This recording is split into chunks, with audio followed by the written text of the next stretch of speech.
What's up guys, Firewolf here, giving you guys a full step-by-step tutorial guide on how to build a fire PC using the Lian Li O11 Vision compact case on the AMD AM5 platform. This video is crazy long, but I'll have timestamps so you can feel free to skip ahead or come back whenever you're lost. All the components will be listed in the description down below, along with affiliate links which help support the Firewolf Tech channel. But your time is worth more to me, so thank you, and I hope this guide inspires you to start your PC build and earn a subscribe from you. So, starting off with one of the most important components of this build is going to be your CPU choice. Now, whether you decide to go for AMD or Intel, this tutorial is going to be very similar. You're just going to be swapping out certain components. On this build, I'll be using the 9950X, which is going to be perfect for productivity. If you want something that's more gamer focused, then you definitely want to check out the X3D version. For this build specifically, I'll be using the 9950X. Since we're going for a white aesthetic build here, I'm definitely going to choose one of the best options here, which is the ROG Strix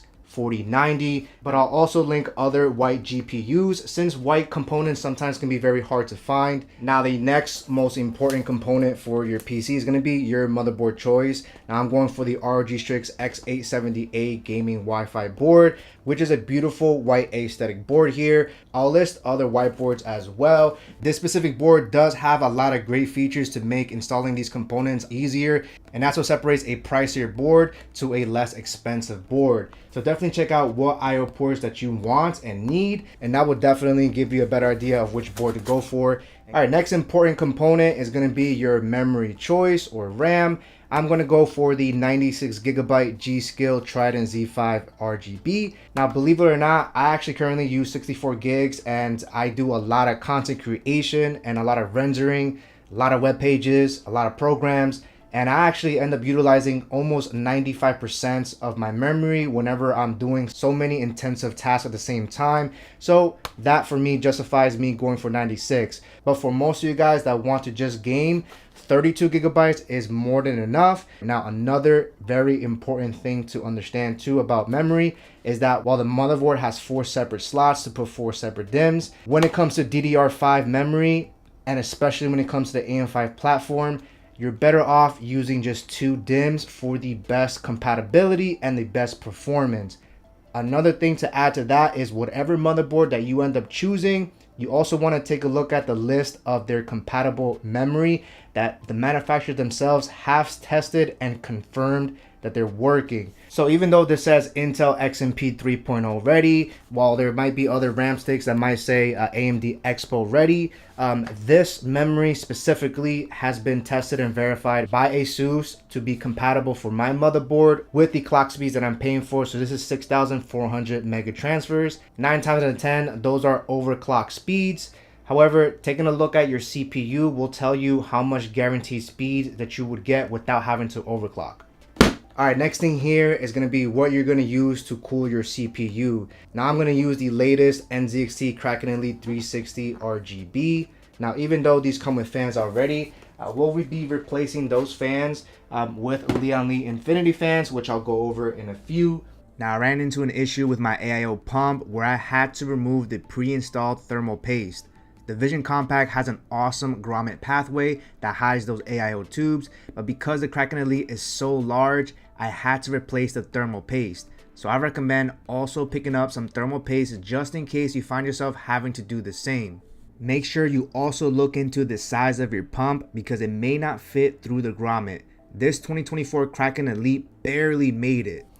All right, probably the most important part here, which is going to be what is going to power all of those awesome components.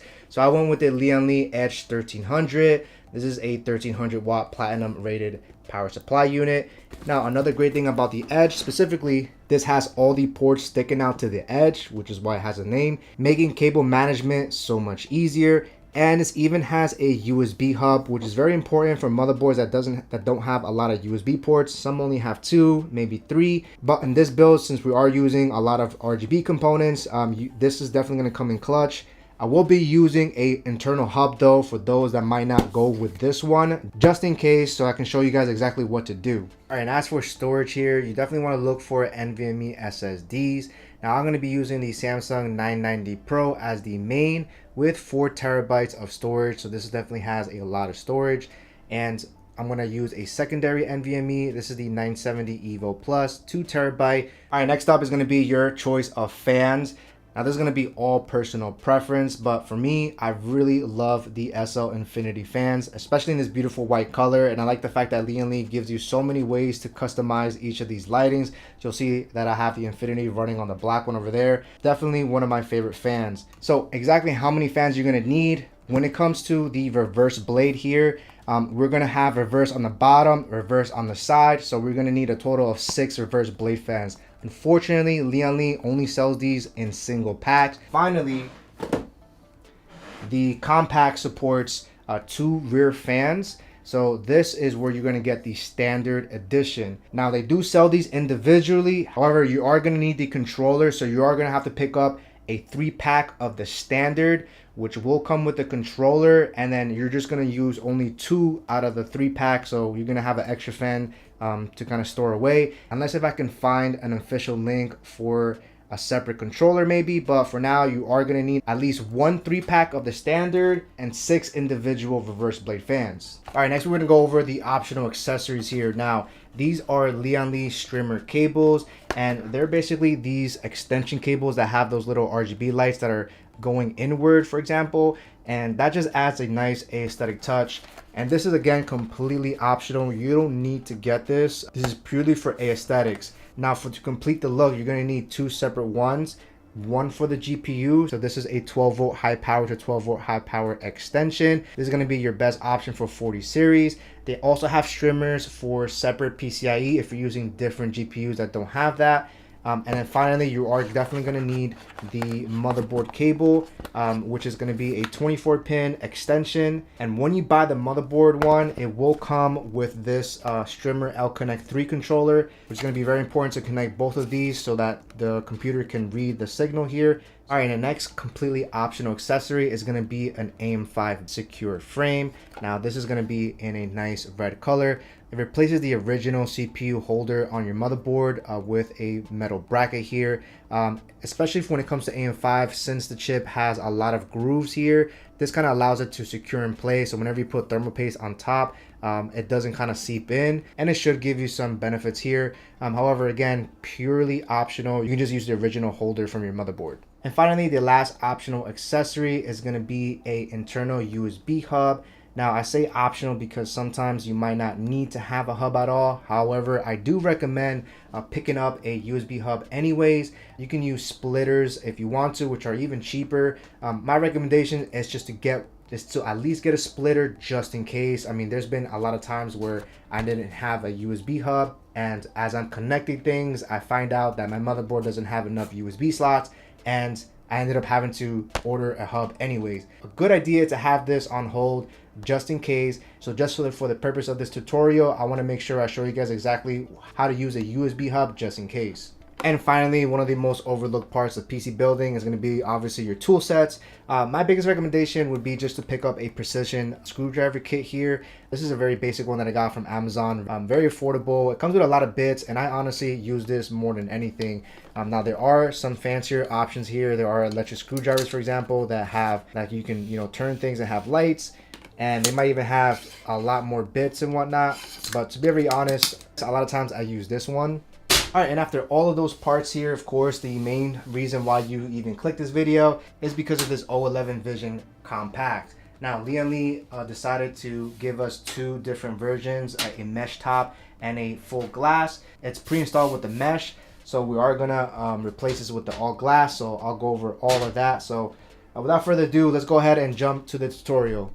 All right, now we're ready to prep up our motherboard. Now on this step here, we're gonna install our CPU, we're gonna install some storage, we're also gonna install some RAM as well. So I'm gonna give you guys a nice walkthrough. Now, whenever you're working with your motherboard, my biggest recommendation is to have your quick start guide or user manual of your motherboard alongside with you, so that way you know what each component stands for just in case. Really, really important to know. So the first thing we're gonna do here is install the Ryzen 9950X. So in order to install the CPU, is very easy. It has a little latch here that you just push down, and then you lift this up, and then you can finally lift this portion up as well. And you're just gonna grab your CPU. You can tilt it down. Now, what's very important is that when you're holding your CPU, you definitely want to handle it with care, and you definitely want to make sure you don't put any type of contact on the bottom here. Try your very best not to touch that at all. And one thing you're gonna notice with your CPU is that you want to locate the triangle here. Now on the AM5 is going to be on the top left. You're going to see a little triangle right on the corner there, and you'll notice a little triangle on the top left letting you know to match up on your CPU. And all you're going to do is you're just going to drop it in place. Just line it up here. I know sometimes it can be intimidating, but once you kind of feel the groove, you can literally just drop it in. It should match up with everything, and that's pretty much it. And now all we have to do is bring this down. With this down, we can now bring this down and push this all the way down back to the original place. And now we can lift this up. We have our CPU installed, and there's nothing else that we have to do there. Now, since I am going to use this bracket here, I'm going to show you guys how to put this on. Now, it comes in this box here with all the necessary tools here. You're going to get, they do give you some thermal paste too, but we're not going to use that. All right, so these are the tools that we're going to use to replace the CPU frame. So what we're going to do is we're going to, again, push this down, lift this up. We're going to, if you ever need to lift up your CPU, I always like to grab it from the right side here. Put it back on the plastic frame. Okay, then we're going to close this down, and using this little Allen wrench here, we're going to unscrew the frame. There's 4 screws here. All right, now we have all those screws loosened up. We should be able to just pop it up. And this is the original CPU frame here, and we're going to completely replace this. And before we install the bracket here, we're going to install the CPU first. Same thing, we're going to locate that triangle on the top left. I like to position it all the way to the left here. All right, then we're going to grab the AM5 bracket, and we're going to position it over the CPU. As you can see here, this frame basically fills up all of these little grooves of the CPU. And then we're going to screw the frame in place. All right, with that, we have the frame nice and secured. And it does come in black as well, but I like the red color. It does make it pop, which is really nice. And again, you're not going to really see it. Now, while we're here, just so you guys know, we are going to eventually remove these 2 little brackets here as well. These are more for like air coolers.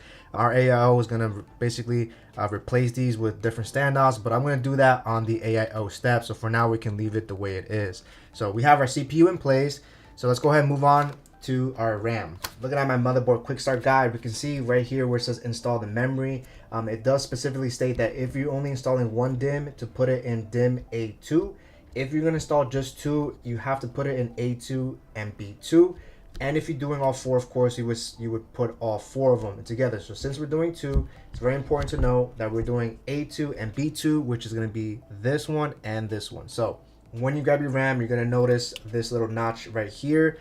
And on this motherboard, they do have a contrast silver chrome here to let you know of the notch here. So before we put it in place, we want to first unlock B2 and A2. So we just kind of bring these 2 down. And so right before installing it, you'll see that if I wanted to install it this way, the actual notch is all the way up. So it's definitely not going to fit. So of course, you want to make sure you match the actual notch, just to be on the safe side, of course. So once you do that, you just slide it in place on the top.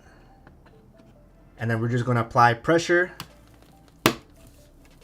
You should hear 2 clicks, and that's pretty much it. We have the first one in. And same thing here, we're going to place it right on top. Okay, 2 clicks here. So now we have both of them installed in A2 and B2. Give you a closer look here of how it looks here. All right, next step here, we're going to install our NVMe SSDs. And for my main drive, I'm going to use a 4 terabyte Samsung 990 Pro.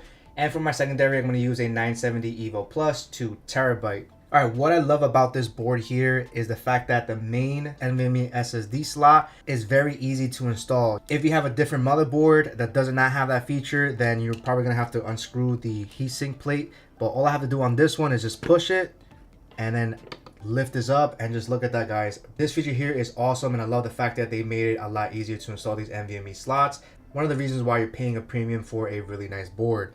So as you can see here, this is where our first slot goes. And for all of our additional NVMe slots, we do have to remove this as well, which I will be doing with a screwdriver real quick. Okay, so a total of 4 screws. You just got to loosen it up and it should come right up. All right, and that plate is absolutely beautiful, really beautiful heatsink here. So right on the bottom of each of these heat sinks, you're going to notice this little blue sticker here. You are going to need to remove it for each of the NVMe slots that you're going to use.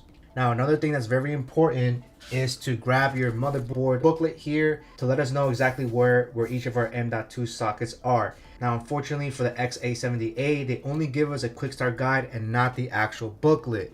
Normally they give you this motherboard booklet here that gives you more details of your drives, and this is something that's very important. So if you want to look for your motherboard booklet, in case you ever maybe misplace it, you just have to go to your motherboard's product page. In this case, we have the ROG Strix X870A gaming Wi-Fi. Click the drop down, go to support, and you should see an option for that says manual and document. And under manual, we're just going to click on English edition. And here is our actual manual of the board here. Now this gives us more important information that is missing from the quick start guide. Now the most important part understanding your M.2 sockets here is that every motherboard is going to be different. Now it's not as simple as just putting the NVMe slot anywhere or just maxing out all the NVMe slots, because one crucial thing that the quick start guide does not supply is the fact that a lot of your expansion slot shares bandwidth with these PCIe lanes. Now, if you populate certain one of these sockets, this PCIe slot can reduce its speeds down by half, and some of them might even disable this bottom slot in case you ever want to use this one. If I put my secondary drive on this slot right over here, what that will do is it'll basically reduce the lanes on here from 16 down to 8, cutting it in half. Now, another thing to note here, each of these slots connect to 2 different lanes. Slot number 1 and 2 directly connect to the AMD processor. So what that means is that these 2 slots directly connect to the CPU, meaning that our drives will perform the best, and the other sockets are going to be connected to the X870 chipset. So knowing those type of information, of course, we want to use our best SSD on our primary slot, which is right over here. And our secondary slot, we don't need maybe the fastest speed, so you can always utilize any one of these, understanding that you don't want to touch the speeds of this. Now again, every motherboard is different, so make sure you look at your motherboard specs. So with that out of the way, the main drive, we're going to go on socket number 1. So we want to first peel this off here. And one other note here before we install the NVMe SSD, you'll notice that on inside your motherboard, we do get M.2 rubbers. Now, what this is for is completely optional, but is recommended as well. This is going to be used for single-sided SSDs or NVMe slots here. So the best way to know whether it's single-sided or not is you'll notice right here, we have all of the components here, all of the chips and whatnot. And on this side, and then right in the bottom here, it's like kind of completely flat here, letting us know that this is basically single-sided and all of your stuff are up in the front here. And what this rubber does, it just makes this single-sided a little bit higher up to get closer to the heatsink. Since double-sided NVMe's are on the thicker side, so this does help out with when it comes to the contact. So once we have those 2 in, and again, all I did was just put them inside the screw holes here, we can now install our NVMe, and all we have to do here is line up the notches with this notch over here. We're going to angle it in, push it in, and what I love about this motherboard here is that all we have to do is press it completely down until you hear a click, and that's pretty much it. Your NVMe is installed. Now on other motherboards, you might have to hold it down and screw it in place, or you might have something that has like an easy twist cap or something like that. But this one specifically has one of the easiest NVMe installations that I've ever experienced, which is just a simple push, which is awesome. And then we remove the plastic piece, and make sure you remove that. Then all we have to do here now is just align this portion right over here, angle it in, and then we just push it completely down.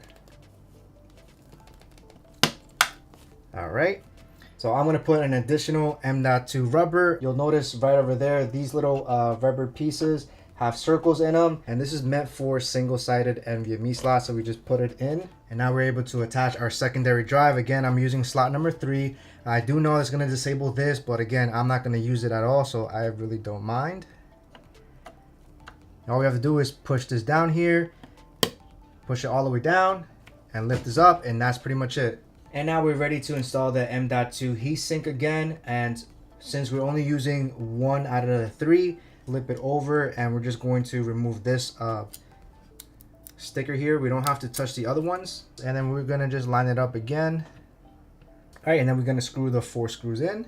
All right, and that's it. Now we have the 4 terabyte on top and 2 terabytes on the third slot here, making a grand total of 6 terabytes, which is awesome. Let's go ahead and prep up the case, so for now we can lay this on the side. All right, now we're ready to prep up our O11 Vision compact case.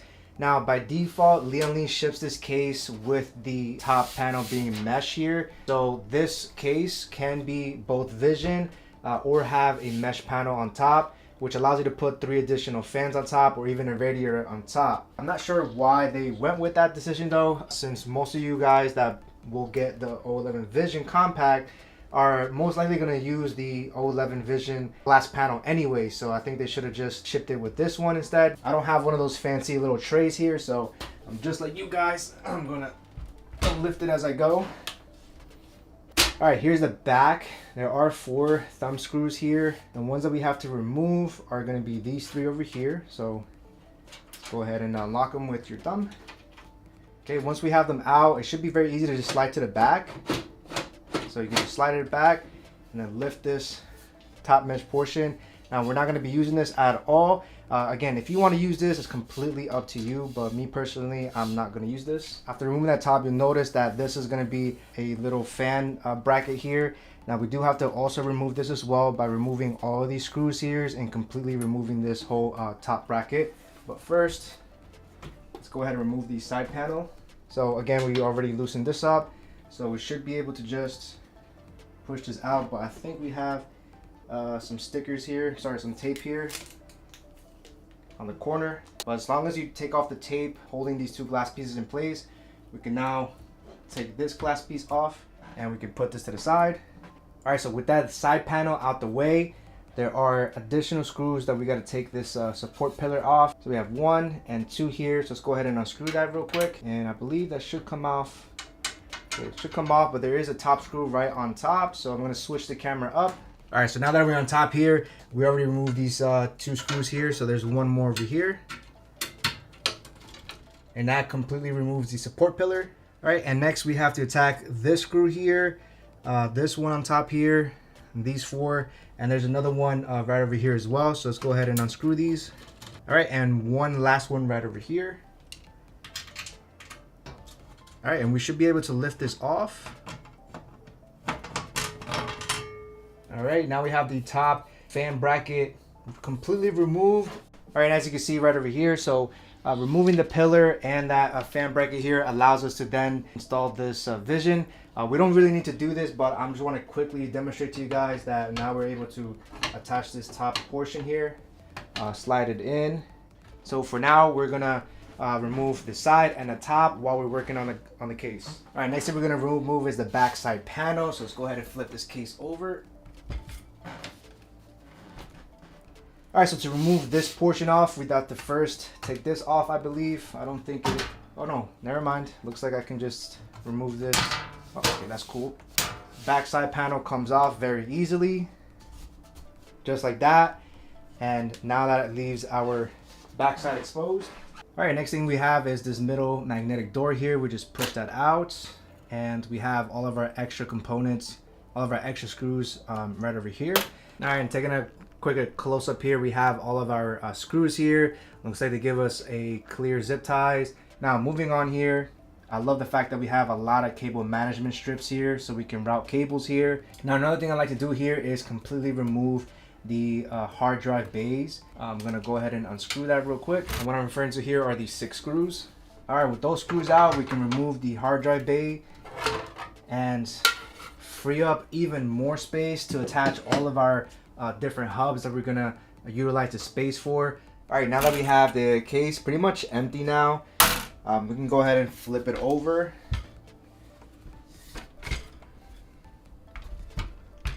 And to make things easy, we can tip it and lay it flat down. And I'll meet you up there. All right, now we're ready to install our motherboard directly on the case. Now, before we go through this, you want to look at this container here. It's gonna include all of your motherboard screws, as well as all additional screws that you might need. If you take a look at the booklet on your O11 Compact, this gives us an outline of each of these screws and what they're meant for. So obviously we want to use screws from motherboard over here. All right, so it's going to take exactly 9 motherboard screws. So just have that to the side. All right, and what we're going to do is we're going to grab our motherboard. So as we're putting this down, we want to slow it down gently, and also have it in a tilt where the actual IO ports are supposed to be here. Just use your other hand to kind of guide it. You want to be gentle and slowly start lifting it down. All right, and I have all of the holes lined up here. So let's go ahead and start screwing them in. It does help having magnetic tips here as well. It just makes it a little bit easier.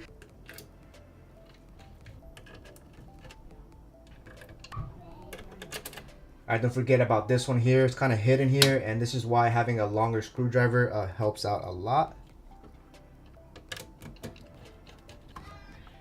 All right, and now we have our motherboard set up. So let's go ahead and move on to the next step. Definitely love the aesthetics of the board here. I want to first tackle the cables in the back of the case and kind of connect them already. Since there's nothing here, I think it's easier to just connect the cables now versus later on where there could be a bigger mess. So first thing we want to do here is we're going to rotate the case all around. Open up this door, let it magnetically close on the other side. That's an awesome touch. And these are all of your cables for your PC, or I'm sorry, for the Vision. And we're just going to unleash them.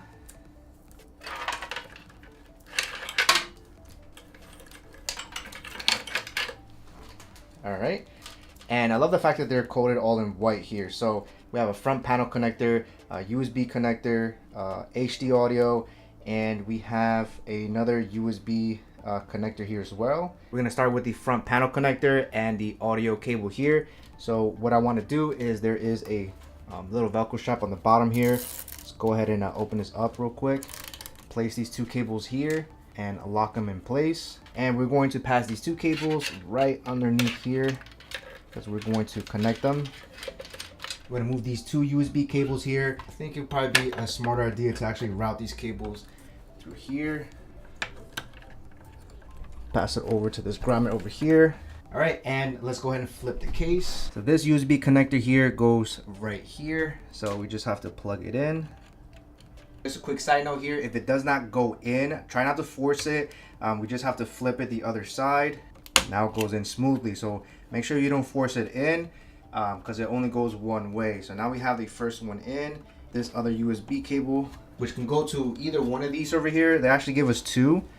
And when you're pulling it forward, you'll notice this little line over here. It should match the line over here. So same thing with the other one. I do have to switch it to the other side, and then we'll flip it on the other side. And for now, we can start tucking the cables in. All right, so now we have both USBs connected. And now let's slide our way down the front panel connector here. And that's gonna go on the bottom right. In case you have a different motherboard, of course, reference your quick start guide or use your manual, and it should tell you exactly what each of these are. So in this case, the front panel connector should be facing upwards. Okay, now we have that plugged in. And next thing we have is the HD audio. We're just gonna connect that real quick. And there we have it. We have the front panel and the audio connected. And now we can start pushing these cables back inside where they came from. We can start locking these cables inside the Velcro strap here again, nice and tight. That way we have all of this already connected, and now we don't have to worry about those connections later on in the installation. All right, so next step here, we're going to start installing some fans here. I choose to install the fans now so I can route the cables while the case is nice and clean. All right, first of the fans I want to install are the bottom case fans. And we're gonna start off with the reverse blade. So on the bottom, we're gonna use 3 reverse blades, but just keep in mind that we're gonna have 6 in total. So when you get 6 of these, they're all gonna be single, of course, and they're gonna come just like this, all of them separated. Now what makes these fans amazing is the fact that they are daisy chainable. So all we really have to do here is lock them in place. So all you have to really do is push these 2 little stubs inside here, so just like this, and then all you have to do now is just interlock them. Now we have all 3 that are daisy chained. Then the final thing here is going to be the connector here. Now inside these box, they're going to give you this cable here, which is going to be in white. Now this one specifically is not the one that we're going to use here, so just go ahead and put this to the side. These are only meant for connection directly to your motherboard. Since I told you earlier to get a 3-pack of the standard Lian Li fans, that is the one that's going to include this controller box. Again, we're going to have the SL Infinity hub. It's going to come with these 3 connectors here, and I'll go over each of these connections because we're only going to use 2 of these as well. And in that kit, we're also going to get 4 of these cables here. Now, I am reusing some of these cables, and when I purchased the 3-pack, it came in black cable, so hopefully if you guys purchase the 3-pack, hopefully it's white, but I'm working with black cables here. So with that out of the way, to connect these, we have to connect it on this side. On the other side, the connection is not going to work here because this is only for daisy chaining another fan. So this is where we're going to put our connector for this. Now, since it's going to go on the bottom, you want to pay attention to the orientation of this cable. So in this case, it is on this side, and when I place the fans on the bottom, I want the cables to shoot out this way so I can hide the cables, of course. If for a reason, if you ever want to switch the side, all you have to do here is slide it to the right, and then you can flip it to the other side. But we're gonna keep it the original side because I want the cables to shoot out that way. So we just place it in and we slide it to lock it in place. All right, now we have that nice and locked. All right, now that we have the bottom fans daisy chained, we wanna remove this separate tray. So all we have to do is unscrew these 2 screws on the side. And with those 2 screws out the way, we can remove this bottom bracket. And now we're able to attach the fans separate from the actual case. Place the fans on top, exactly how we took it out. And all we're gonna do here now is gonna flip it. And this gives you a lot of adjustments, so you can have the fans shifted to the left or shifted to the right. I don't think it's gonna matter too much, but I'm just gonna censor it anyways. And you could use the included screws inside the packaging, which are black, but I'm gonna use the screws that came in the O11 compact because they are silver and I think it goes really well. So all we're gonna do now is we're gonna screw each one of these. So each fan takes 4, so 12 screws in total. All right, so now that we have them all screwed in, we can go ahead and flip them over. And of course, since we have the reverse blades, we now can see the actual mirrors on the front, which is beautiful. And what this does is it's intaking cold air since it's pushing air from the bottom upwards. All right, now we are able to put it back in the case. So remember, we have the cable shooting on this side. So as I'm gonna put this in, I'm gonna feed this cable right underneath the front panel connector here, and we can just position this back and go in and drop it down. And now we just screw the bottom bracket again with the same 2 screws that unscrewed earlier. All right, and there we have the bottom reverse blade fans installed. And just so you can see here, this is going to be the connector cable that I'm feeding right underneath, just so we can easily cable manage it, and so that we're not seeing that cable when we're looking at it front head. So now let's go ahead and tackle the rear fans here. All right, so for the rear fans, we're gonna use standard SL Infinity fans because this is going to be exhausting air out. So reverse blades are gonna intake cold air. We're gonna have reverse blades here that's gonna intake cold air. So cold air. Now you are gonna need a 3-pack of these, but we're only gonna use 2. So all we're gonna do here is we're going to daisy chain them again. And we want to look for the connector here. So this is not the right connector.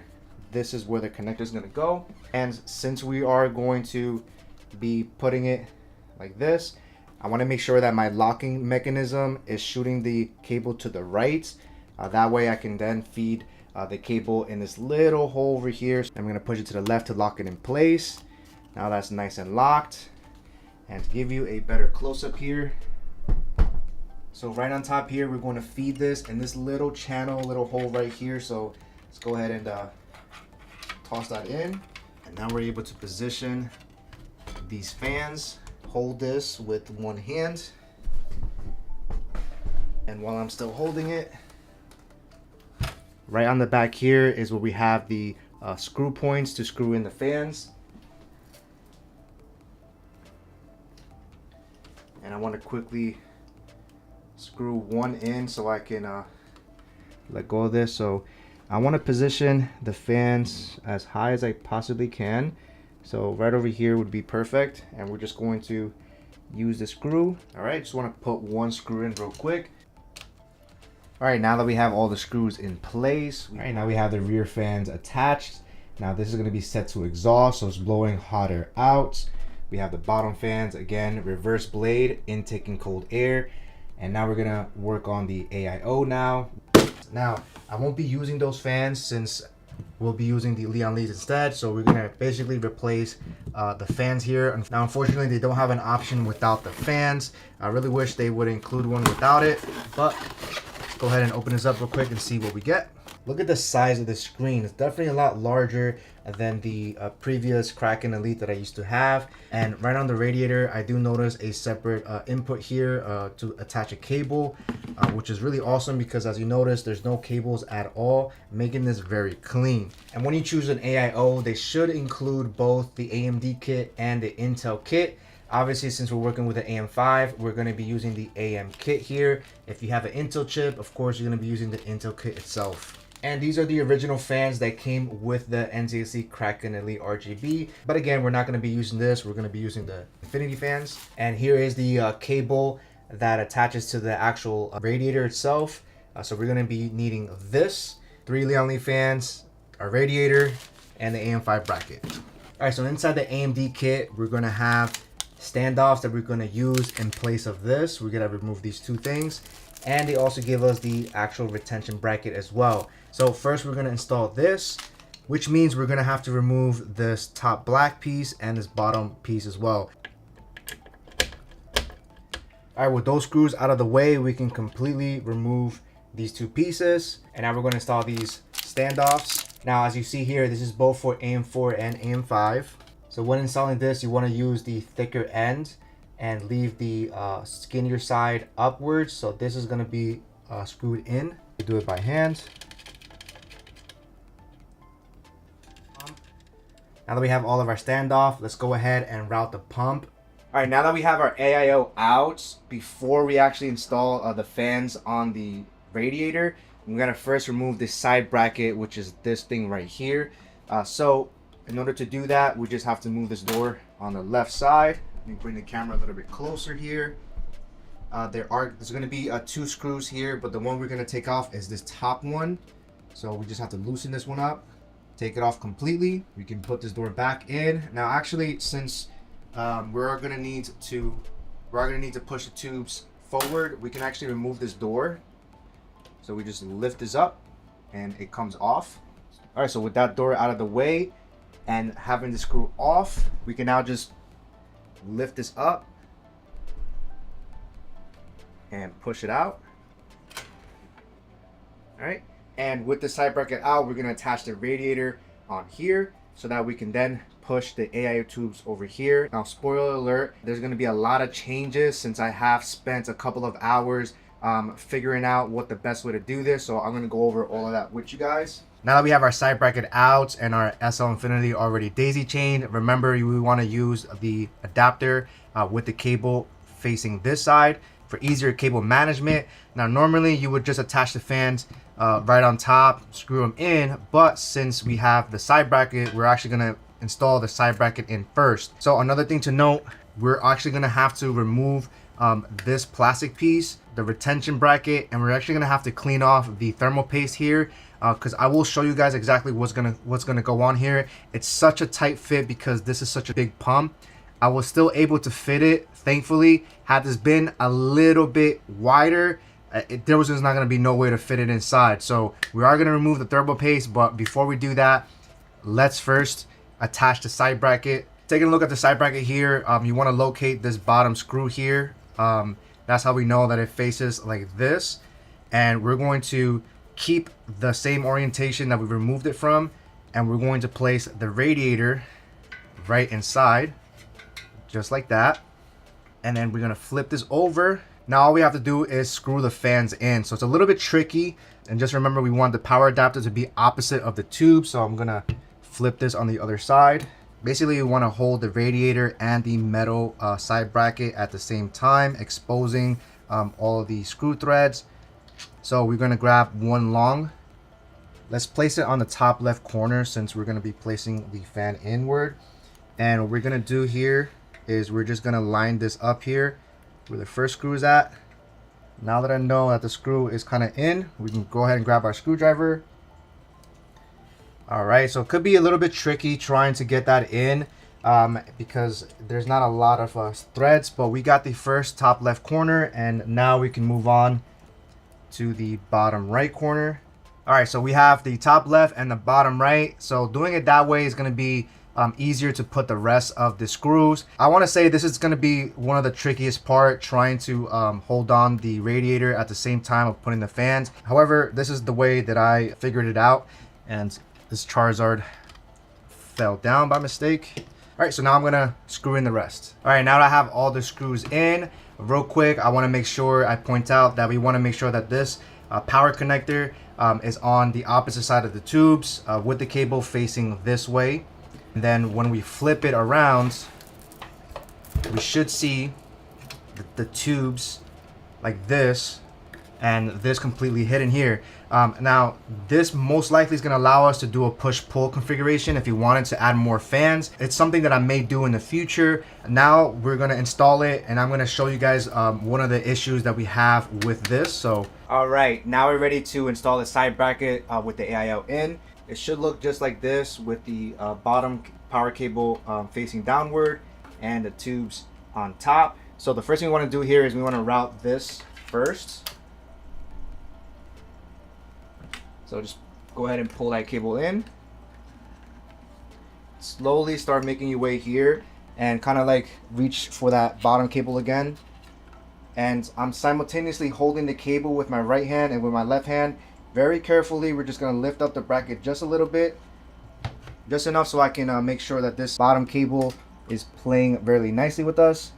And I'm going to put you guys over here. All right, so what we're gonna do here is, let me pull this out again, is this bottom screw here is gonna first go in the bottom here. So we wanna first tilt it. So you see it kind of go in and it goes down. We're looking at this right here. I know it's hard to see, but just push this back a little bit. Just again, I wanna show it again. This screw here is gonna go nice in, and also on the left side as well. So it should go in nice and smooth. Now that we have that in, we can now slowly push it up. Now look at the clearance right here. It's just enough. All right, now once we get here, this side screw needs to be up a little bit so it can be pushed in.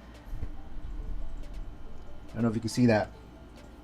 This screw needs to be lifted up a little bit. So once we're here, go ahead and lift it up just a little bit.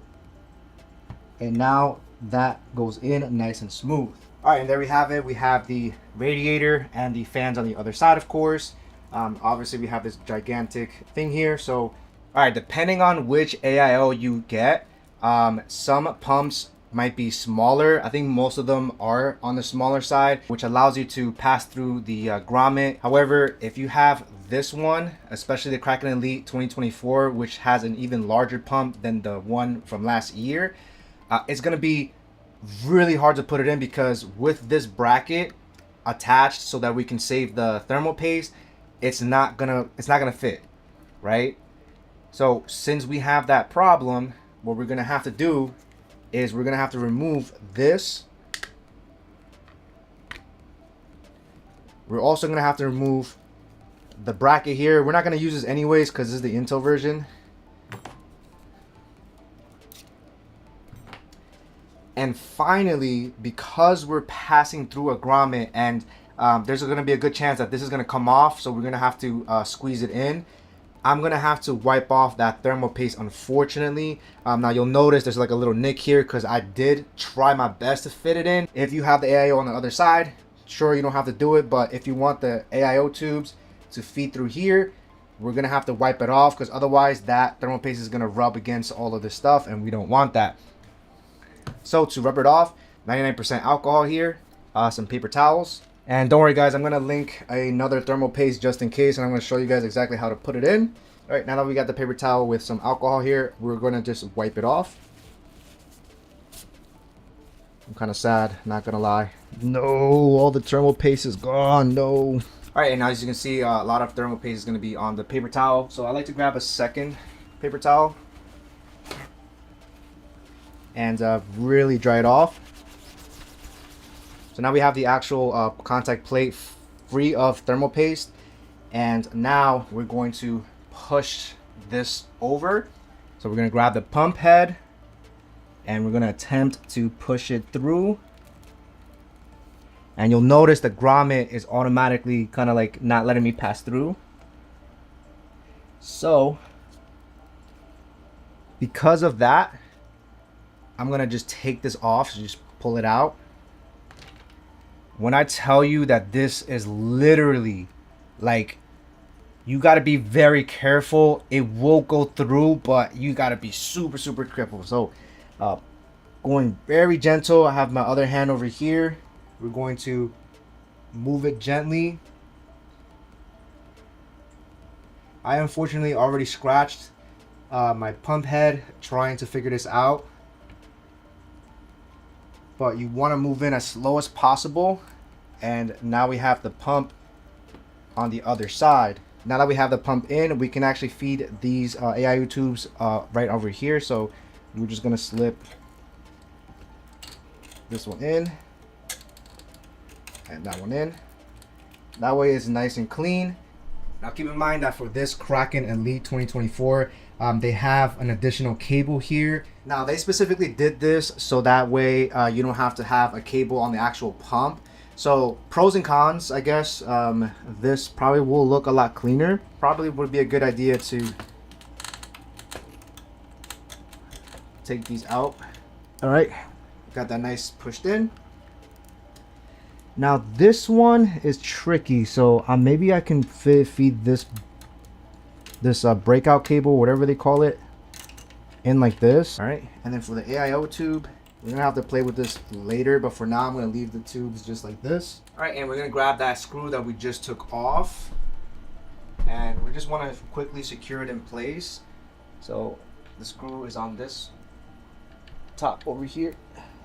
All right, so this is how the back is looking so far, and let's go ahead and rotate it. All right, so this is how the front should look, and this is for the bottom infinity.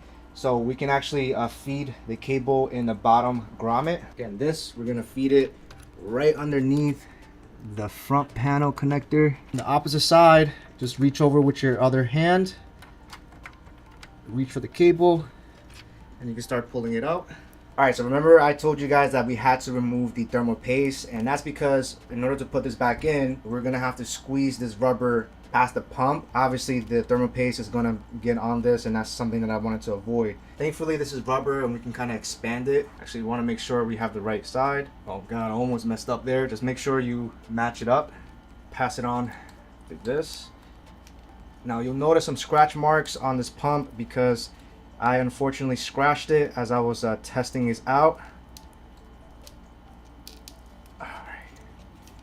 All right, we got that through, and now we're able to put this rubber piece back. All right, now we have this rubber grommet in place. Just clean it up a little bit. It might be a little bit dirty here. All right, so now we're gonna have to apply some thermal paste on the actual CPU. And if you have a smaller pump where you don't need to do what I just did, then chances are you can save the thermal paste. Then all we have to do here is just add the retention bracket for AM5. But in this case, we're gonna apply thermal paste on the CPU and put the bracket on. All right, and to better assist us, we're going to lay the case flat. So as you're putting it down, hold onto your pump. So sit inside your AMD kits. If you have an Intel chip, you would use the Intel kit. This comes with the actual brackets needed for our CPU. And just remember, we did put the standoffs already, so that's already in there. So how this goes is you want to flip this over. All right, let's go ahead and put our AIO to the side. And now it's time to apply some thermal paste. I'm going to use the XTM50. There's a lot of ways to apply this. I find that using the applicator pad and spreading it all across, to me, I think works the best. All right, so what we're going to do here is we're going to open up a tube, and then I am going to apply a line, or actually I'm going to apply it this way so I can spread it to from left to right.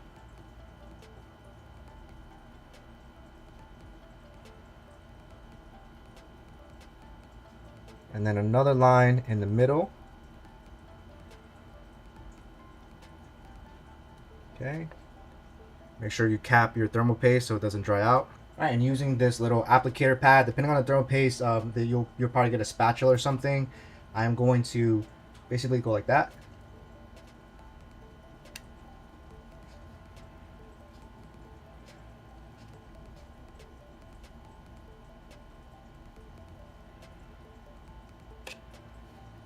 All right, almost had it perfectly. So I'm gonna go back and go from left to right this time.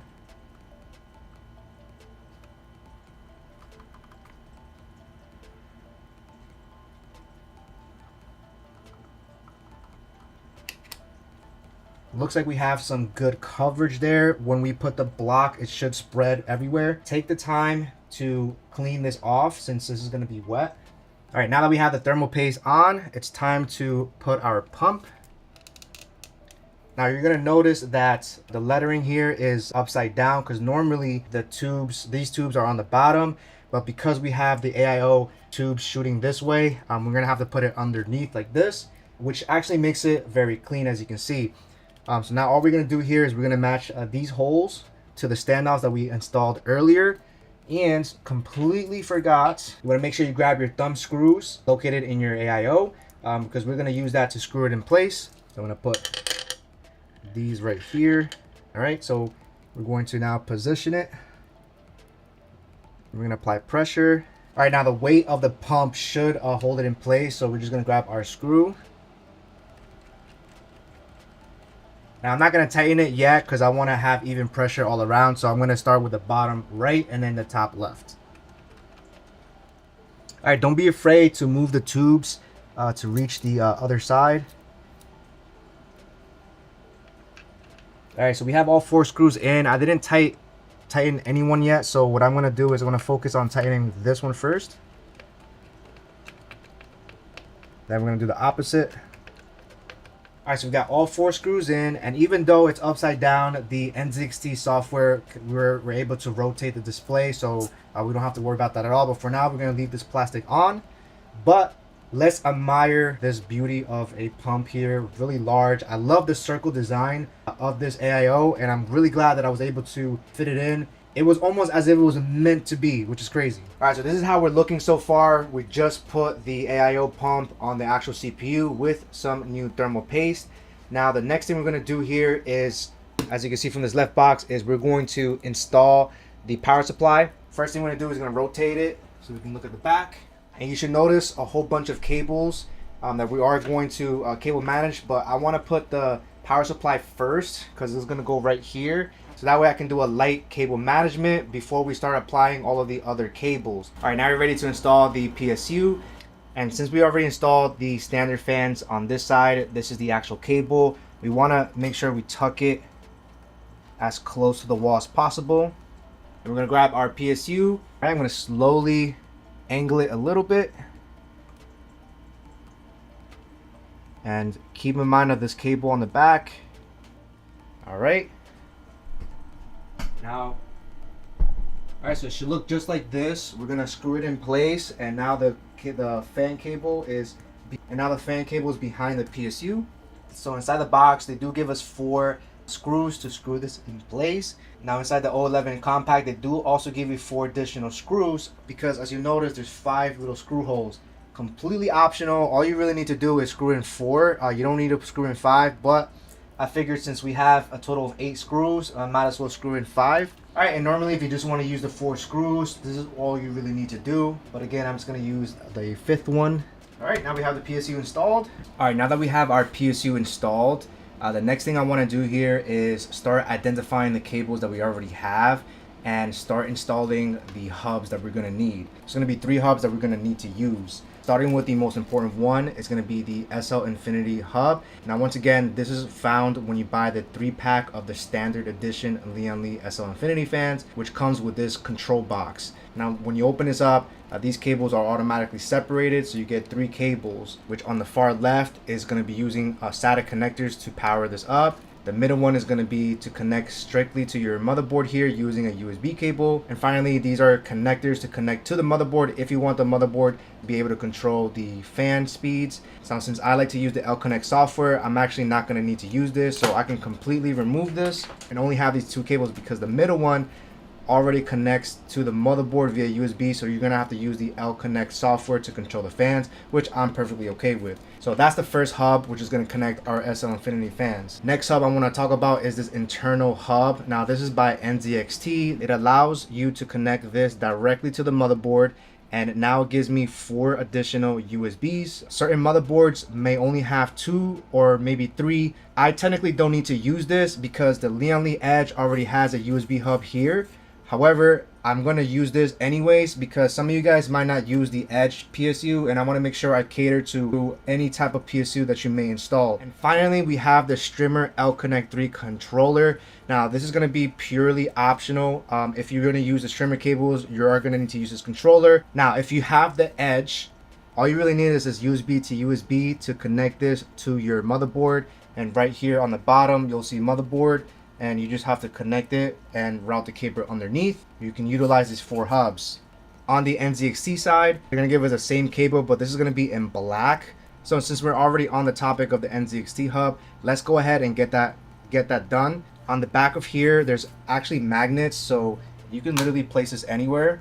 Now, me personally, I like to just make sure that the SATA connector is pointed that way, and I like to tuck it in on the bottom right. Just like that. Now I can have all these additional hubs. So all we're going to do here is we're going to line up the pins with the pins over here. All right, so this is going to connect to the motherboard like I said earlier.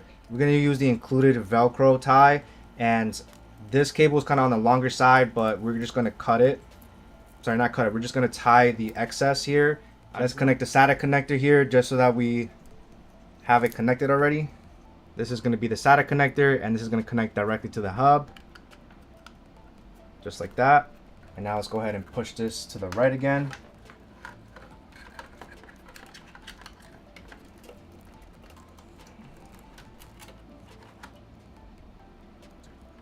Alright, so that's for the NZXT hub. And again, if you're using the Edge, all you have to do is connect the motherboard signal, and then with this, you just route it underneath. Just like I said earlier, using the Edge is a lot cleaner. As much as I would love to use it, I'm just going to use the internal hub just in case you guys don't have the Edge. Alright, so let's go ahead and install the SL Infinity hub. And the first thing we want to do here is we want to identify all of our fans here. So this one right here that's routed behind the PSU is going to be the rear fans. And you should have 2 of these kind of going inward over here. This is both for the side and for the bottom as well. So we have a total of 3 sets of fans. And this controller can put up to 4 separate sets of fans. So even though we only have 3, we can still add 3 additional SL Infinity fans on the back and use the 4th one there as well. So I may do that at the end of this video, but for now we're just going to follow the standard way. By the way, this controller has like a magnetic backplate as well. However, I lost mine, so I'm going to use command strips just so I can hold it in place. But like I said, you should see a metal backplate, so this step is not necessary at all, just for me because I don't have it. I honestly could actually just use these Velcro strips. Now that I think about it, I can loosen this one up too and use this to hold it, so I might not even need that. Alright, I'm going to use a Velcro strap, but make sure you don't block any of these connectors, of course. Alright, just want to give you guys a little bit of a close-up here. We want to make sure that this portion is facing outward and not this side, so Want to make sure this is facing upwards, and we're going to put it on slot number 2. You can really put this anywhere, and since we have the internal hub here, I'm just going to push this out the way real quick. All right, now that's snapped in. Perfect. Now I can move this back to the place. And honestly, guys, I really recommend picking up the edge, because the cable management is probably going to be way easier. All right, and now we're going to work on the other 2. I'm going to put this one on the top slot here. All right. And the other one, I'm going to put it on top here as well. All right, so far looking good. We have the SL Infinity Hub installed with 3 sets of fans connected. We have our internal hub here, and next thing we're going to work on is our Strimmer hub. Velcro strap here, and we're just going to strap that in. All right, and the Strimmer Plus cable is going to come with these 2 additional cables. What we're going to be using is the USB one. This one is to connect again to the motherboard, but we don't really need to use this since we're going to be using the L-Connect software to control all of that good stuff. So we're going to first connect the micro USB, which is located right over here. We want to do that first, so that way when we're installing it, we don't have to go back again. Now I'm going to use this Velcro strap here to put this hub here, and I want to face it like this, having these 2 connectors upwards and the left connector on the left side. All right, now we have all of the hubs that we really need. Now let's go ahead and connect the USB on the hub. Now for my Edge users, you would have this connected to the motherboard with 4 additional hubs. So for the purpose of this video, I'm going to quickly demonstrate any of these USB connectors that I'm going to connect on the external hub. You would just connect it straight to the PSU. Since I'm using the NZXT internal hub, for those that might not have the Edge, we're going to connect it on the hub portion. Now let's go ahead and start identifying these cables here. This USB hub is going to be for the Strimmer, and we're going to use any of these slots on the internal hub here. All right, so now that is connected. All right, next connector is going to be the USB hub that's going to be connected to the Infinity Hub fan.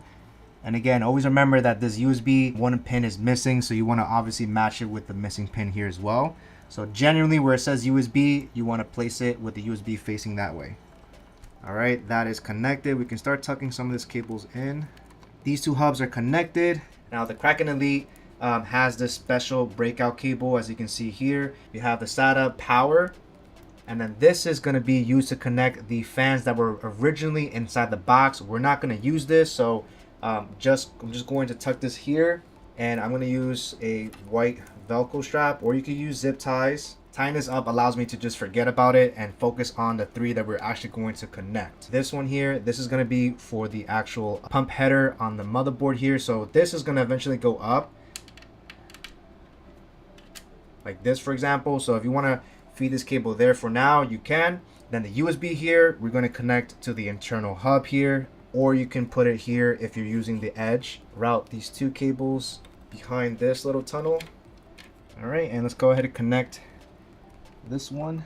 All right, and so for now we should have most of our USBs already connected, and now you should be left with all SATA power connectors here. So far we have 1, 2, 3, 4, 5 SATA connectors that we need to power using our PSU. We have all the things connected to the hub, and I like to do this before we attach these cables, because when you have all of these power cables, managing this could be a nightmare. So this makes it a little bit easier in case you need to change things in the future. All right, so I just cleaned it up just a little bit. I tucked some of these cables to the right here, put it behind some of the wires, and I also put a white Velcro straps. This is the excess of the fans, so that way I can just move these cables downwards, and we still have all of these SATA connectors here. So for now, we're just gonna tuck this in here because now I want to connect the internal hub, so the NZXT hub or the Edge, directly to the motherboard, because the cable is already there, and this additional connector that's going to go on top.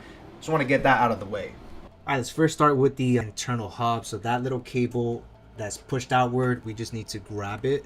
All right, so we're going to connect this to either one of these USB headers here. In case you ever get lost, refer to your manual. A little bit tight of a fit because we have the fans blocking it, so I can probably squeeze it in, but let's just not complicate things, and let's quickly remove the fan bracket real quick.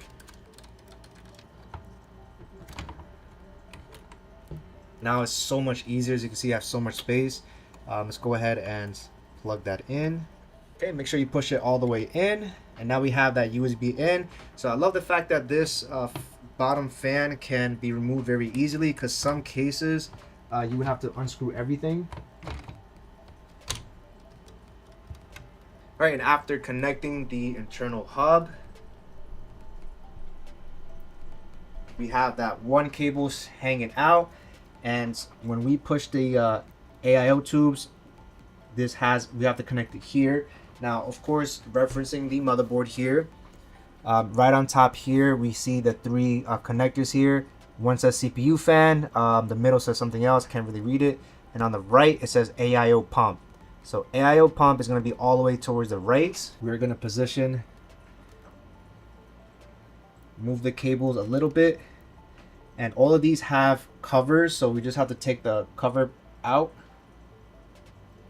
All right, this is the piece that we have to take out. We only have to take out one of them because we're just going to connect the AIO pump, and just going to move the pump here, get you in close. There is a little piece here that's going to match this here, so we're going to position it more towards the right. This has three holes, so we're just going to cover the right three. Go nice and smooth, and the good thing about these tubes is that it hides that little connector, which is awesome. All right, and now for the front parts. All right, so these are the PSU cables that we're going to need, and all of these are going to be found in the bag. A whole bunch of cables here, but we're not going to be using all of these.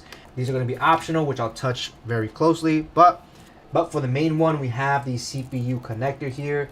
Now, the great thing about these is that they are labeled PSU. This connects to the actual PSU, and CPU connects to the CPU, of course.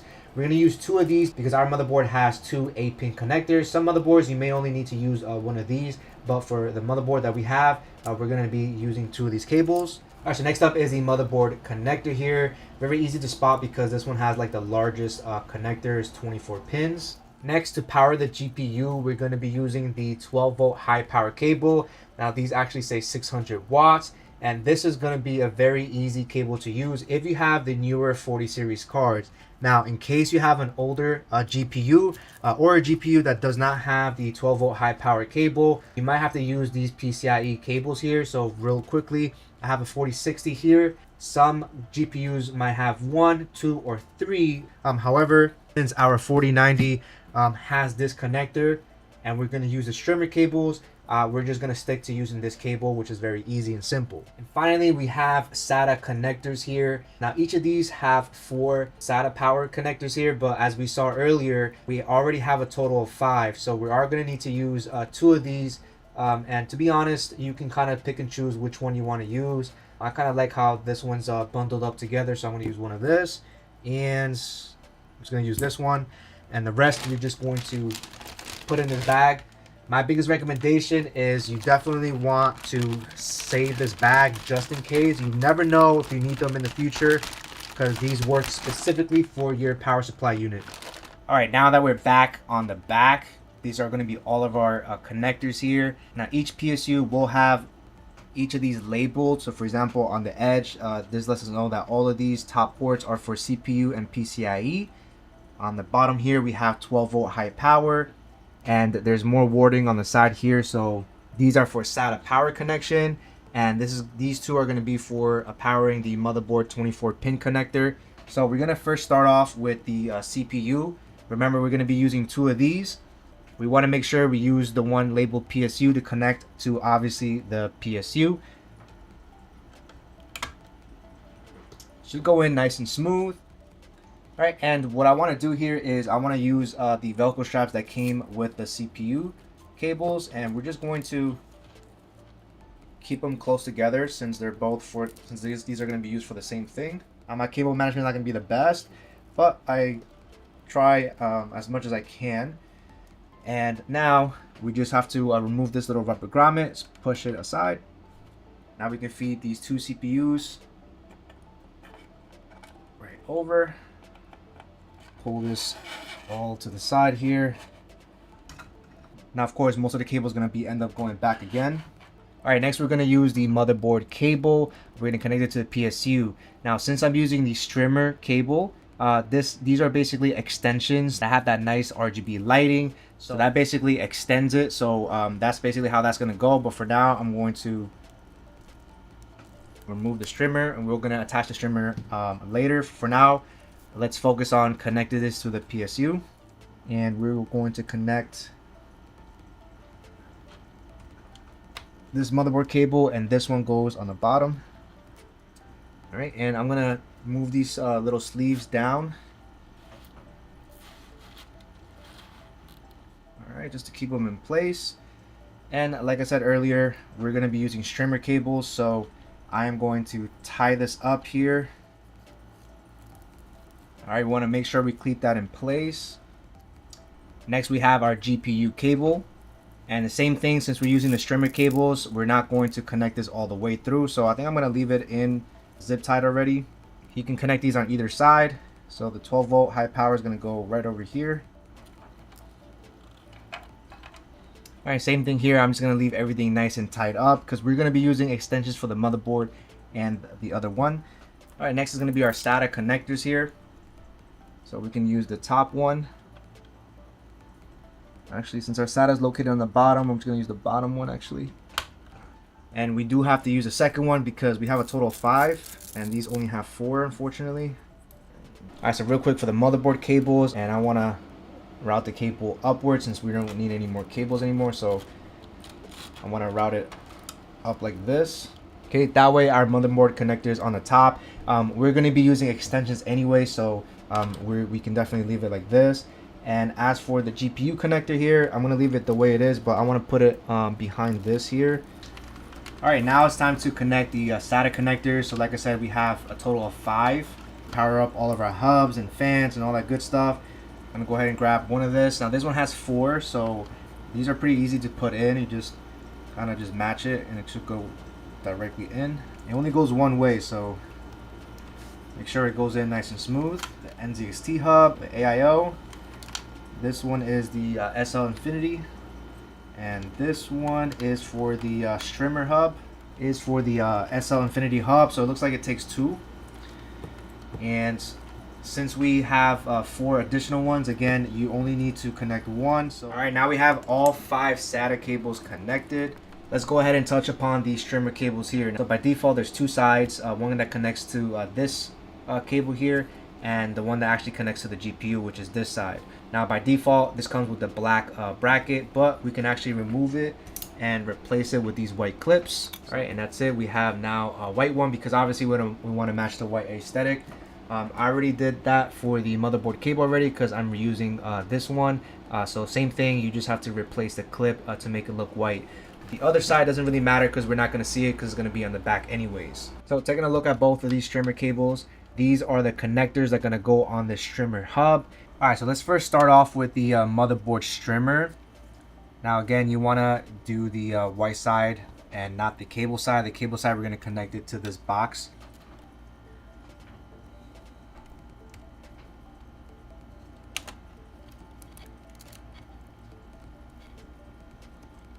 All right, now that we have this through, the other side, I'm going to tuck these cables underneath here, and then I can push the motherboard cable a little bit more down to make space for the GPU. So as you can see, these cables that are already connected to the motherboard, I'm just sliding it downward and putting it underneath the strimmer cable. And we're going to leave it like this because we're not going to connect it just yet. And then we're going to feed the GPU. Again, this is going to be the GPU side. And I want to feed it up here. Now, since this is very wide, this is why I had to put the motherboard as low as possible. We also have the option of routing this down over here. Depending on your GPU orientation, I've seen people also route the strimmer underneath. Or even with this grommet, you can probably go upwards as well to create a whole different look. Again, personal preference, but me personally, I'm going to choose to go this route. So we're going to go on the top. And now that goes in nice and easy. All right, now that we have those inwards, let's quickly connect these 2 connectors here. And if you guys remembered earlier, it looks like I'm gonna have to take this out because it's blocking the little hub, and kind of feed this in like that. If you have the smaller version of the GPU cable, the connector is going to be a little bit smaller. So since I have the bigger version, we're actually going to use this portion of the connector. Since we just have this Velcro strap, I'm just going to quickly take this out. And just to quickly show you guys exactly what we're doing here. So right over here, we're going to attach the GPU on top. So it's going to fit on the right side right over here. And obviously this lever tells us which one of these are going to be active. Left for the smaller one and right for the larger one. And of course we are already using the larger one. And on the left side of the box, we're going to connect the motherboard. Go ahead and put the hub back to its place. All right, now with that out of the way, let's go ahead and grab our motherboard cable, which is going to be this one over here. We have a lot of space here, so I'm just going to unwrap this and connect it. All right, now that's connected. I'm going to connect the GPU side as well. All right, now we got that connected. Let's push this cable back inside. And the motherboard cable, I don't know what I want to do with you, but I think for now I'm going to tuck your cables in like this. All right, so with all the cables connected, now let's just tuck this real quick. And I want to tuck it on the left side because we have the magnetic door, which is going to hide a lot of this. So there is that Velcro strap on the bottom here that I'm just going to use real quick just to clamp everything down. All right, so we had just enough to hold everything down in its place. Let me just move this more to the right. And to be honest, again, it's not the perfect cable management at all, but I just did my best. Make it easy to change components, upgrade parts later, swap parts. This makes it, for me at least, it makes it easier for me to go back and make any changes. So let's go ahead and grab the door. And we're just gonna use these two little rods. All right, and we can just close it. And just like that, the back is basically done. Now let's turn around and connect the motherboard cable and the CPU connectors. All right, so this is how the front should look. We'll have two of the CPU cables, and we have our streamer cables right here. So first, let's go ahead and tackle the CPU first. And they're going to be connected right on top here. You'll see two connectors coated in gray. And we're going to use these little, push it a little bit back here because we want to make it as clean as possible. And we can start feeding the cable back. All right, this goes the first one. Same thing here, we're just gonna bend it. All right, and now we can. All right, so I love the fact that it comes with these little, the cable sleeves literally have enough space to block. And now we have a nice clean setup for these cables here. And if you want it more clean, you can also push this upwards and kind of put it in the middle. Actually, I think I like that too. Let's push this one up here. Give it that nice uniform look. And again, this is going to be personal preference, however you want to do it. And that's how we have the CPU connected, really nice and clean. And the next thing we're going to do is we're going to connect the motherboard cable here. And we're going to move these cables again, lift this up a little bit. And we're going to bend it here, kind of making an arc. And we're going to connect it. Right, now that we have it connected, you can see the GPU cable does not have a lot of space or not a lot of play, but we can bring this transparent clip from the motherboard cable a little bit higher. So this clip right here, I want to just lift it up just to keep things as tight as possible. And now I have this, which I can now maneuver freely to connect my GPU. It's pretty much the final thing that we're going to look at. We're going to first horizontally mount the GPU. All right, now we're closing in on the final step. So the first thing we're going to do here is we're going to remove these slot covers here. It's all going to depend on the thickness of your GPU. So I'm going to remove the top three here. And again, depending on the size, you might have to remove more of these slot covers, or maybe you only have to move maybe only one or two. We're going to line up this connector on the motherboard itself.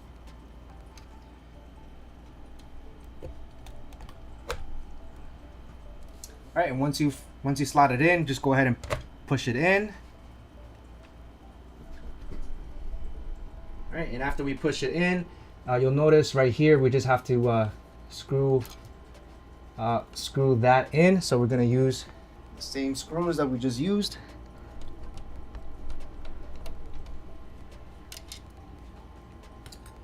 And we're gonna use one more up there. All right, now that we have that connected, I actually didn't have to take off the top slot. Could have just kept that in place. I don't know if I can add this on. Oh, it looks like no, I definitely can't. Oh yes, I can. So if you want to add the covers again, you definitely can. It looks like I only had to remove the second and the third one. Add this on again. Personal preference. You can remove all of these if you want to. We're gonna have to remove them if we want to vertically mount it. We have the GPU on horizontally, and one thing that I want to point out about this case, we're gonna notice this little white tab here. This is actually an anti-sag bracket that's built into the actual case.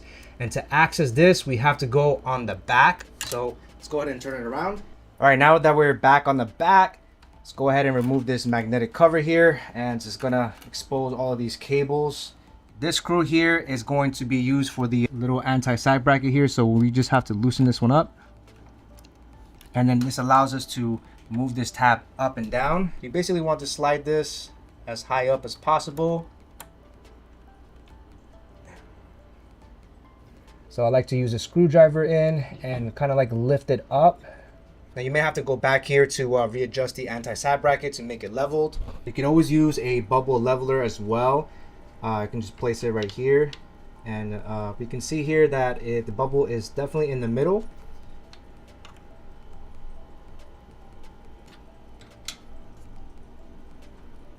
Right. I didn't have to be 100% perfect, but I think we did a really good job making it as straight as possible. All right, and the last step here is to connect our 12-volt high-powered cable. Now, again, I'm using the Strimmer extension cables. You could use the cable that's linked directly to your PSU instead if you don't want to use this, but let's go ahead and put it in. All right, and obviously you want to locate where the top connector is. We have that top pin connector right over here, and we're just going to match it, bend it just a little bit. Then we want to make sure we push that in. And now we can tuck this Strimmer cable inward again.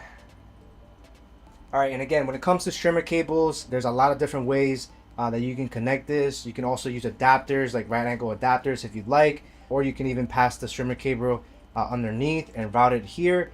Me personally, I prefer having the Strimmer cable being shown off more instead of having to block the airflow, especially if you're gonna have it horizontally mounted.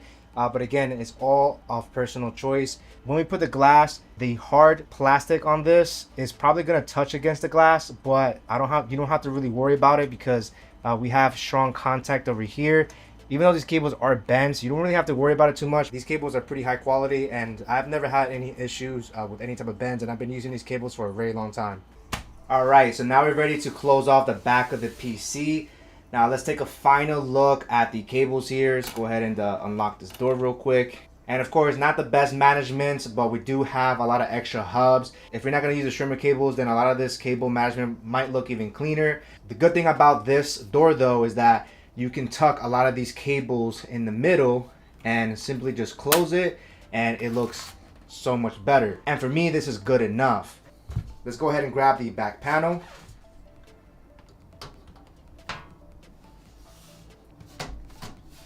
It should snap in place.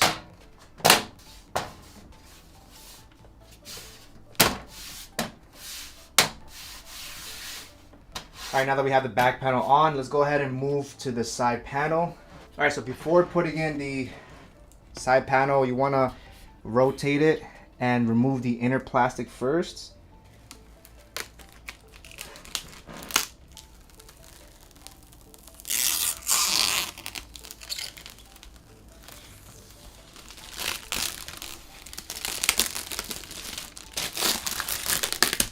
All right, now that we have the inner plastic in, want to be careful not to touch the insides so we don't want any fingerprints. Now we're going to start placing it in. Line it up first, and then all we have to do is push it in. It should go in nice. If it's a little bit hard to push it in, two things. Want to make sure you're aligning it perfectly. But another thing too is if you're using the strimmer cable here, you could just readjust the strimmer cable and push it more backwards here if you wanted to. Not an issue at all because we do have already a nice strong connection.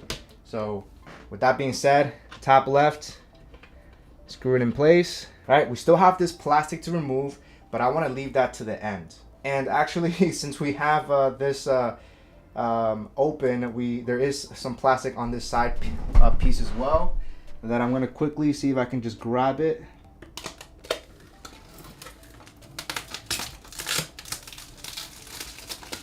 Might have been easier to do this first. Okay, let me just remove this here. Man, they put plastics everywhere. I'm really glad that this case is very easy to come apart. Inside is done. Now let's go ahead and work on the top glass. All right, giving you a bird's eye view. This is going to be the top vision panel, of course. You can use the mesh if you want to use the mesh instead, but I think this is going to be better if you use this for the best aesthetics. So same thing with the other glass pieces. There is some plastic that we have to take off first.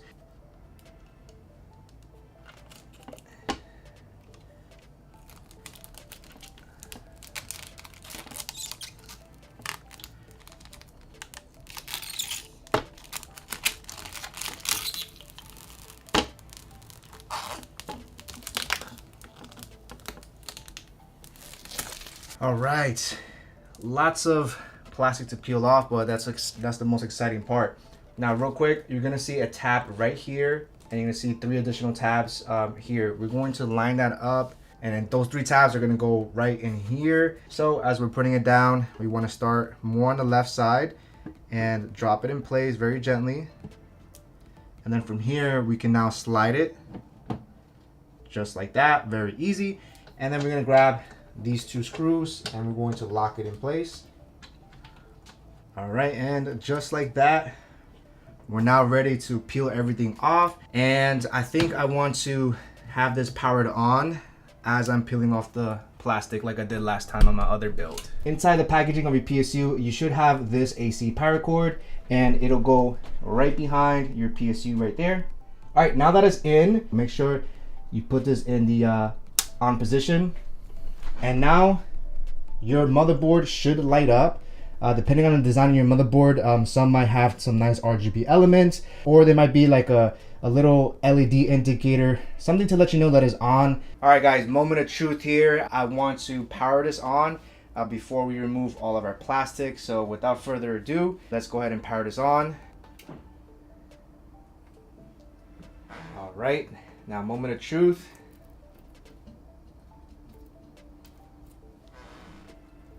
Go ahead and peel this off.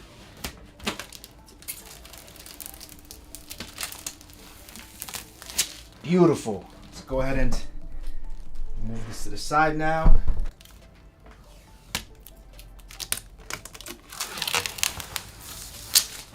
All right, and for the finale, top piece. Now that we have the top piece off, this case looks fire. Let's go ahead and take a look around the case. All right, now real quick, I am noticing some smudges on the glass. So what I'm gonna do is I'm gonna quickly use a glass cleaner, and we're going to clean all this up so it can be nice and shiny. All right, guys, everything is nice and clean, and looking at it head on, you probably can't even tell. It almost looks like the glass is not even there, but it definitely is. We can just go in the corner here. You can definitely see the glass. I think this case is definitely an awesome case. I'll show you here on the side here. Please don't mind the mess. Still have a lot of stuff to clean up, but I am loving this build, and I'm loving the size as well. Again, this being a compact, it's definitely smaller than the original O11, and definitely smaller than my H9 Elite Black build. And other than that, I hope you guys enjoyed this build. Now, as for the parts and components, none of these components are sponsored in any type of way. I purchased all of these components myself. Some of these components I did reuse from my white H9 Elite builds that I used to have. So some of them were carryover and some are going to be new parts, of course. But overall, this build was awesome. My only complaint about this case is going to be the compatibility with vertically mounting your GPU. It's not the most optimal, to be honest. That's just a slight con that I don't like. Another thing that you guys have to keep in mind too is that grommet might not fit some pumps that are huge. I mean, this one is humongous. I did also flip the orientation of the screen. Now, because it's upside down, of course, because we have the tubes leading that way, every time you turn it on, the logo and the liquid, it's going to be upside down until the software loads up when you log into Windows. But taking a look at the resting idle temperatures right now, we can see the CPU is at 45, GPU sitting at 31, and the cool thing about this is that you get to customize it as well. You can add your own custom GIFs, whatever background that you want to use, customize that. And I love that ring around. I think it really ties it in. Another thing I love about this case too is that routes, again with that grommet, I think it looks really clean. Really quickly, if we look at the H9 Elite, most cases don't have that, so obviously you're going to end up seeing the AIO tubes. You could do a good job in trying to hide it, of course, like I did with the streamer cables, but I like the fact that a lot of that is hidden. This build took a very long time trying to film everything. It's something that's going to take a lot of time, especially when it comes to editing. I mean, I'm pretty sure I have like 2-3 hours worth of footage that I have to obviously cut and narrow down. And I'm just hoping that you guys become inspired to do your build. If this is your first time, hopefully I made this as easy as possible. My tutorial might not be the best, but the beauty of YouTube is that there are many other content creators that probably have tutorials as well that you can also view. But other than that, I sincerely hope you guys enjoyed this tutorial. And any feedback, any questions, drop them down below. Now, all these components I will be listing down below. They're going to be affiliate links, so they do help and support my channel at no cost to you. If you do, I really appreciate it. Even if you don't, I value the time that you spend watching my video, and that to me is also very important. And hopefully I inspired at least one to start your own build, and hopefully my tutorial was helpful for you guys. Thank you so much for watching this tutorial. And for now, I'm going to roll some B-roll so you guys can see a whole bunch of different custom effects. So enjoy, guys.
you're still here, and I just want to say thanks so much for watching, and don't forget to like, comment, and share this video for anyone who wants to make an awesome Vision Compact build. On to the next one. Firewolf out.